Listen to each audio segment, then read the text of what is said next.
Barangay Lydia, Sitio Cabaruan.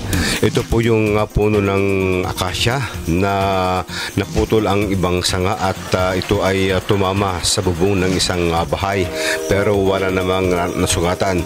Sa kalapit po na bahay dito sa nasabing barangay, naputol po yung linya ng kuryente dahil yung bubong na inilipad ng malakas na hangin ay tumama dito sa poste o sa may kable ng kuryente, kaya nawalan ng kuryente ang ibang kabayan, pero agad ding inayos ng lineman ng Ilocos Norte Electric Cooperative.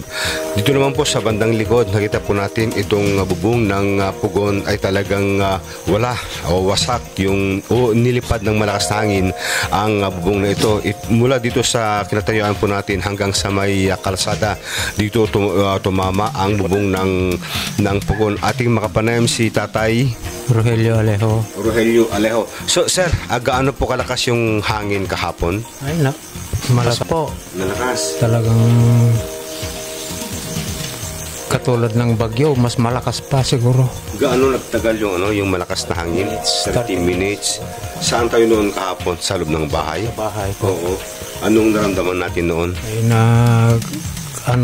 kami na yung mga apo ko, nanginginig pa sila. So malakas yung tunog ng hangin? Opo. Malakas. Tapos sabay nagbagsakan na yung mga puno? Opo. Tapos malapit naman na hindi naman nagtagal, tumigil na, yun, wala na. First time yung nakaranas ng ganitong malakas na hangin sa inyong barangay? Opo, ganyan lang. Iba ng bagyo. Iba yun.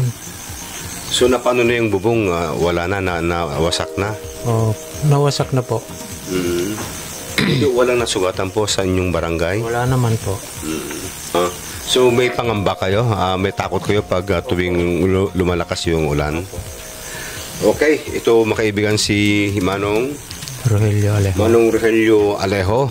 At sa ating likuran po, dito po yung pugon na ito po ay nasira yung kanyang bubong dahil nilipad ng malakas na hangin kung saan dyan sa may kabilang bahay tumama ang bubong na ito. Pero ang kagandahan, walang nasugatan sa paglipad ng bubong ng pugon. Mula sa bayan ng Marcos, Ilocos Norte, para sa Balitang Ilocos, Dennis Gabriel Alipio.